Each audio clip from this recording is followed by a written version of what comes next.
好的，朋友们，明天切尔西主场对阵曼联，这场重头戏咱们提前分析一下。这次曼联做客去到斯坦福桥，那么现在约罗受伤了，没有随队一起去，还有多尔古和德里赫特也会缺阵，梅努在赛前会做最后的评估，所以曼联最近的训练呀，把梅努给练伤了，把达洛特也给练病了，这次约罗也伤了，这可是单线作战，前面还休息了20几天的曼联，这在练什么东西？而目前看，卢克肖可能会上场。本赛季其实卢克肖还算后防线上比较稳定的一个。另一方面，由于巴塞罗那买断拉什福德的可能性越来越小，最关键是这一轮的欧冠淘汰赛2轮都没有发挥作用，所以拉什福德很有可能会不得不返回曼联，并且本赛季曼联将获得欧冠资格。拉什福德回来后，薪水还会上涨。过去16个月，他分别被租借到了英超的阿斯顿维拉，还有西甲的巴塞罗那。巴塞罗那现在拥有3000万欧元的买断选择权，所以拉什福德如果真回来，将会触发曼联重返欧冠顶级赛事的条款，周薪会升到 32.5 万英镑，而他的合同还会持续到2028年。好在有一点，拉什福德只有28岁，而且在巴塞罗那说实话实力还可以。当然曼联管理层方面还是倾向于将他出售，但问题在于能够承担他这么高薪的俱乐部寥寥无几，而且包括巴塞罗那的豪门大多都看不上他。想想10多年前刚刚出道的拉什福德，那时候意气风发，又有过人又有盘带，还能打单刀，还能传球，速度和电梯球也都是顶级。但现在似乎这些特点都看不到了，唯一剩下的就只有传球的脚法还可以。巴萨的主席弗里克这次也给予了他高度的信任，但在最关键的淘汰赛却站不出来，太让人失望。这次欧冠出局，巴塞罗那看阵容啊，主要责任就在拉什福德，把握不住机会，没有什么威胁。现在他就像一个纯粹的终结手，有一点点长传球的能力，如果让他打前锋，就必须要有人帮他拉开空间，让他找射门的状态。这次欧冠淘汰赛首回合7脚射门，1个球都打不进，还打丢了至少2-3个单刀机会，他丢失的机会确实太多了。在这样的欧冠淘汰赛级别的比赛里，浪费1个机会对俱乐部来说都是致命的，更别说接二连三的打丢单刀。但凡巴塞罗那多进1个球，那么次回合也不用踢那么费力，最后送到嘴边的球他都打不进，这次真的要背锅啊！所以说现在看本赛季啊，他的数据还可以，但那是全靠巴塞罗那的进攻体系，全靠亚马尔给喂出来的。在场上，拉什福德确实和其他的巴萨球员不是一个节奏。现在有传言，不只是拉什福德，门将奥纳纳也愿意回归曼联。所以拉什福德呀，我倒建议曼联不妨把他挂牌出售啊，就3000万欧元应该有俱乐部会要，只是卖给英超其他的竞争对手，对曼联未必是好事儿。主教练卡里克也被问到了拉什福德的事儿，他说呀，我觉得有一些事情到时候自然会有决定的，船到桥头自然直。显然拉什福德正处于这种情况，但目前还没有定论，到某一个时间点必须要做决定，但现阶段我确实无可奉告。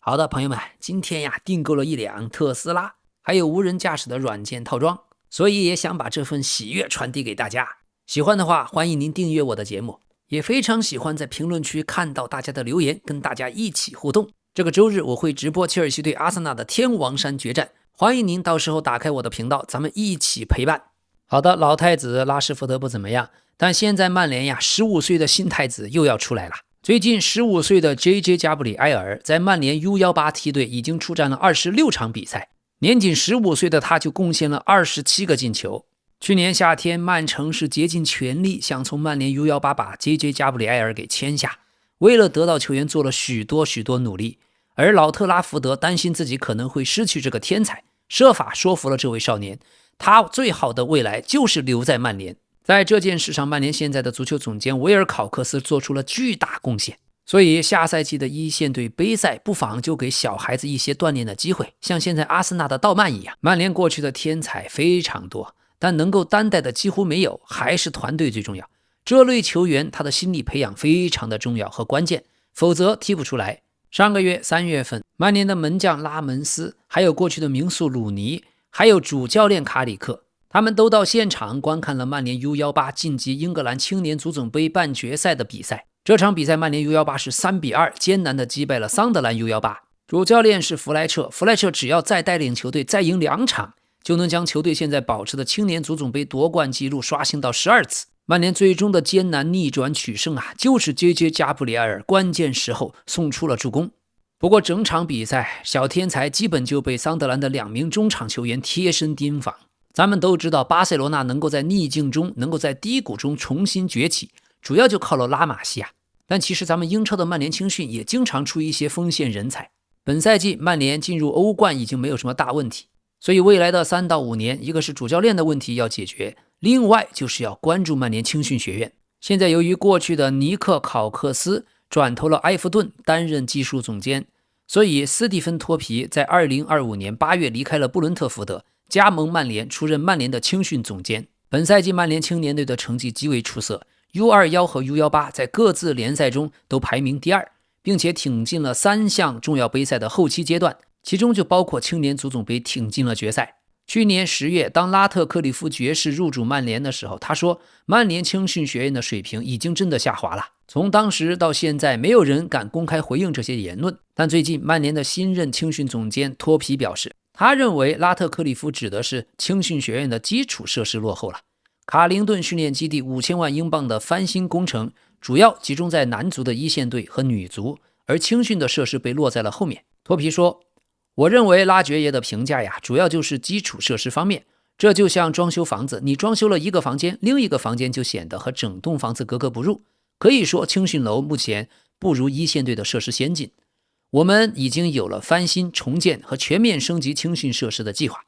我的职责是帮助我们曼联成为世界上最伟大的青训学院，并以一种我们能引以为傲的方式做到这一点。我们曼联青训拥有源源不断的人才储备，这表明我们已经跻身顶级的行列。我希望确保我们曼联能够理直气壮地说，我们真正的在为这一地位而竞争。曼联这里就是青年足球的巅峰。每天我身处这里，看着我们拥有的人才，知道自己正在塑造这家俱乐部，对我来说太不可思议了。那么在过去呢，福格森爵士曾经有一个很著名的做法。当年的吉格斯成长期间，福格森爵爷禁止所有的媒体采访他，直到苏格兰人退休以后，曼联才全面的拥抱社交媒体。但现在社交媒体已经是大多数年轻球员日常生活的一部分，几乎每个人都有自己的账号，赛后发布动态给队友点赞。像15岁的曼联球星 JJ 加布里埃尔，社媒上已经拥有44万粉丝了。而对这一点，青训总监托皮认为，对社交媒体使用制度硬性规定毫无意义，所以更愿意提供建议和引导。托皮说，我们的任务不是制造机器人，而是让个体茁壮成长，以他们想要的方式去表达自己。我们必须把球员当作人来看待，而不只是一个群体或者年龄段。保护这些年轻人固然是我们的工作，但我们必须把握好界限，不能去当父母。我们的责任是在家长需要的时候支持家长。随着年轻人们在俱乐部不断晋升，情况会有所不同，因为他们会成为职业球员，靠踢球谋生。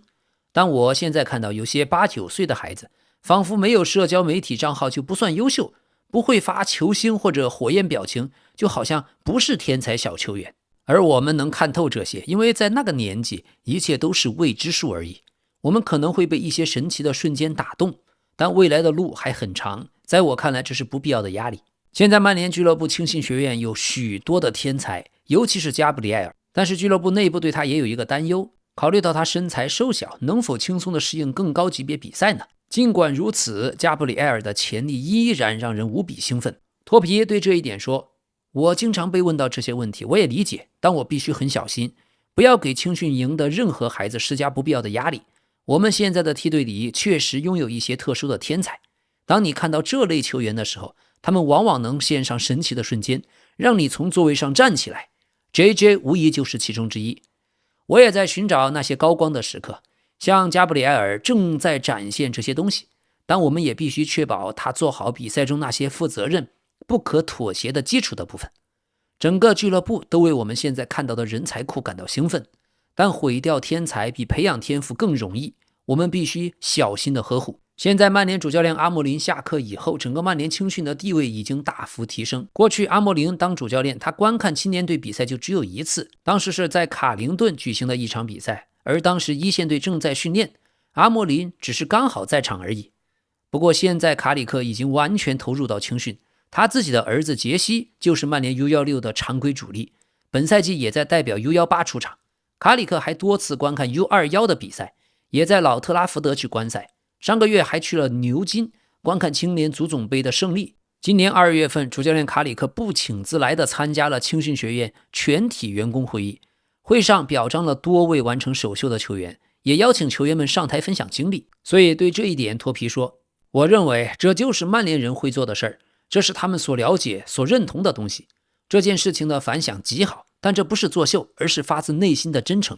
好的，终于咱们在拉特克里夫爵士入主以后，特别是卡里克当了主教练之后，能够看到曼联各方面都在好起来，能够看到冉冉升起的希望。目前世界上最伟大的青训非拉玛西亚莫属，但是在英超，曼联青训希望能够焕发新春。那么马上就是曼联对切尔西的比赛。最近帕尔默谈到了曼联跟他的绯闻，他表示，我并没有计划离开切尔西，曼彻斯特也没有什么可以吸引我的。我对这些报道嗤之以鼻，大家都在说三道四，当我看到这些只会发笑。显然曼彻斯特本身就是我的家，我的家人都在那儿，但我并不想家。也许如果我3个月不去家里面，我会想念，但当我回到家的时候，我觉得那里也没有什么吸引我的。我并没有离开切尔西的计划，我们还有许多目标要争取。我们也和老板谈过，他们确信有哪些球员是可以成事的。如果里斯詹姆斯没有和老板和总监谈过，他是不会签下那份6年合同的。而我和里斯詹姆斯也谈了许多，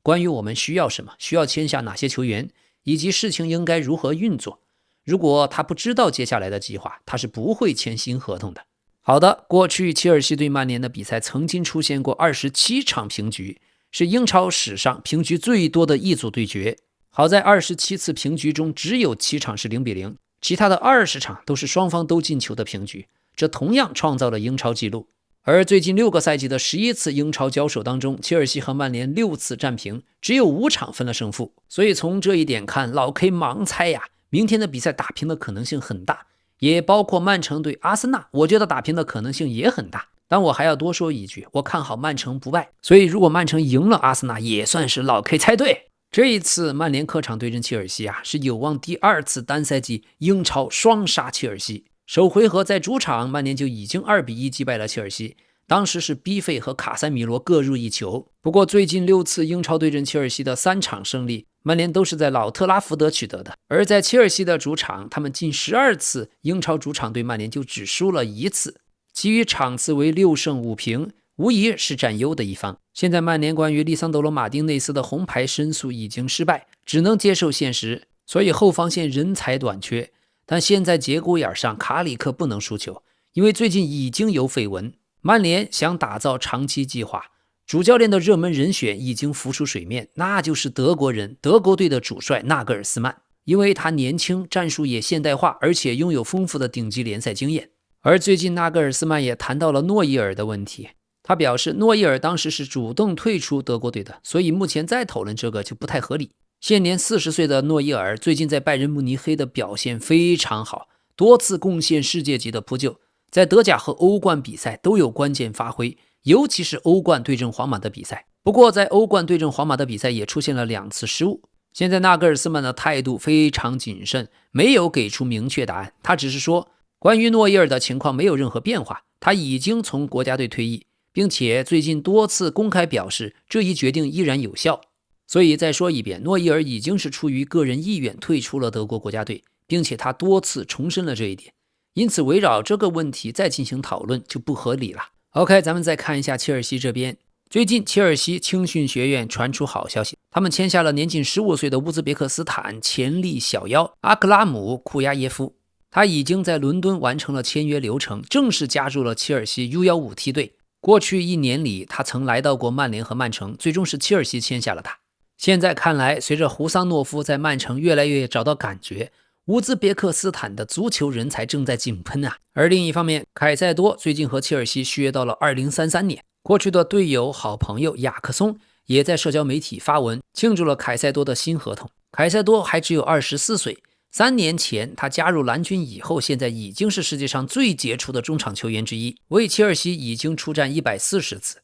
在球队夺得欧协联冠军和世俱杯冠军中发挥了重要作用。上赛季他被球迷和球员评为赛季最佳球员。如今他的得转身价已经到了 1.1 亿欧元，这一次也是大幅的涨薪续约。续约以后，在5大联赛最长的合同榜上，凯塞多已经冲到了第3位，排名第1的是尼克威廉斯，第2是哈兰德，然后下面就全是切尔西的球员了。凯塞多续约以后，接下来就轮到恩佐，不过恩佐对目前的薪水感到很不满，切尔西方面已经不再惯着他，不再视他为非卖品。但在此之前，切尔西还是计划和恩佐进行新合同的谈判，如果无法达成一致，再出售。切尔西对恩佐的要价会接近当年出售阿扎尔时候的转会费。阿扎尔当年转会费最开始是8800万英镑，但附加条款可以让转会费总额达到 1.3 亿英镑。恩佐当然不能跟阿扎尔当年比，但是已经过去了这么久，通货膨胀让价格上升也是合理的。现在切尔西处于低谷期，他们正在英超的3连败。本世纪他们仅仅在23年南帕德执教的时候遭遇过1次联赛4连败，所以下一轮如果输给曼联，又会再次创造尴尬纪录。主教练罗塞尼尔已经是命悬一线，时间不多了。从3月份以来，切尔西9战输了6场，是同期输球场次最多的5大联赛球队。要知道在此之前，蓝军在29场比赛里才输掉了6场，所以如果打曼联再输，罗塞尼尔的更衣室就是彻底的爆炸。好的，轻松一下，今天先给大家讲个段子，但是是真实的故事，却非常的奇怪而且奇葩。过去1998年，法国队世界冠军队成员阿森纳的名宿佩蒂特，他在2002年的世界杯结束以后当时佩蒂特躺在法国南部一个海滩上休息，有一个朋友呢，以前在海滩上卖手表，这个朋友来自塞内加尔。塞内加尔的朋友找到了海滩上的佩蒂特，过去跟他聊天，然后说呀，佩蒂特，我可以告诉你一件事情吗？在我们塞内加尔，有些人让我转告你，因为他们都知道我们是朋友。他们说，你知道的，我们塞内加尔是一个非常迷信的国家，在我们那里有巫术，有时候是非常邪恶的巫术啊。佩蒂特说，是的，我知道在非洲这种情况很常见。好，这位朋友继续说呀，所以如果你不遵守某些事儿的规则，如果你不听我的话，你很快会遭遇不好的事情。佩蒂特说，你想表达什么意思？这个朋友说，你会无法踢足球的，而且你会受非常严重的伤。有些人假装和你是朋友，在同一支球队踢球，但其实他们希望你受伤。佩蒂特说，我想你在开玩笑吧，我并不相信。然后那个朋友说，不，这件事很严重，所以如果你听我的，你或许有机会避免这种事的发生。这时候佩蒂特已经变得半信半疑起来，他说，好的，请告诉我该怎么做。朋友说，你必须去非洲，你必须买一头牛，把它宰杀了，然后你必须按照我说的仪式去做。可这样的要求立刻遭到了佩蒂特的拒绝，因为佩蒂特不想杀动物。佩蒂特说，好吧，这件事就这样吧，就到此为止吧。后来佩蒂特也没有太把这件事情当回事儿。不过就在这次警告后不久，最令人担心的事情就发生了。6个月后，佩蒂特的膝盖受到了很严重的伤病，不得不停止比赛。然后也因为这次伤病，佩蒂特就此退役。这个故事呢，最近佩蒂特在播客当中讲出来，所以肯定是真事儿。不过佩蒂特自己也表示对这个举动自己也不后悔，如果有机会回到过去，他也不会去进行那种杀牛的仪式，因为他觉得自己的职业生涯已经极其成功，非常满意。他曾经在1998年世界杯决赛法国战胜巴西的比赛中还有进球，所以最后佩蒂特说呀，我当时已经是职业生涯的末期了，我已经不是以前的那个佩蒂特了。我非常高兴已经赢得了那么多东西，有这么多的成功和奖杯。1998年我还登上了职业生涯的巅峰，跟随阿森纳夺得了双冠王，还帮助法国队拿下了世界杯冠军。我的职业生涯是非常成功的，所以我不后悔。这个故事让老 K 想起了很多东南亚泰国类似的传说。总之咱们还是离远一点，宁可信其有，不可信其无。OK， 欢乐时光，咱们皇马前队长拉莫斯的妻子卢比奥最近高调亮相，发布了和西班牙品牌合作的第6个联名泳装系列。这个系列被命名为卢比奥，这不仅是他的姓氏，更是5款新品首字母的缩写这其中不仅有野性的斑马纹挂脖泳衣，还有银色的流苏风格几何纹理连体衣。皮拉尔·卢比奥已经48岁了，但他的魅力远远不止一面，是力量和感性的结合。节目最后，考文垂提前3轮升了英超，时隔25年重返英超赛场，而他们的主教练正是过去切尔西的名宿神灯闪耀的兰帕德。兰帕德表示，这次带考文垂升级非常接近我当球员拿欧冠的感觉，而我过去做每件事都想证明自己，这股子劲儿早已刻进我的骨子里。考文垂重返英超，兰帕德功不可没。要知道当时接手考文垂的时候，距离降级区仅仅2分而已，但第2个赛季便已升入英超。只是目前英超的伯恩茅斯队考虑想聘请兰帕德当自己的主教练，作为主帅伊劳拉离任后的新帅人选。但兰帕德可能想继续带考文垂，他还想利用自己的人脉为考文垂签下切尔西的小将德里。好的，这里是老 K 足球新闻，好的朋友们，感谢您的支持，点赞、评论、分享和热推，咱们明天再见。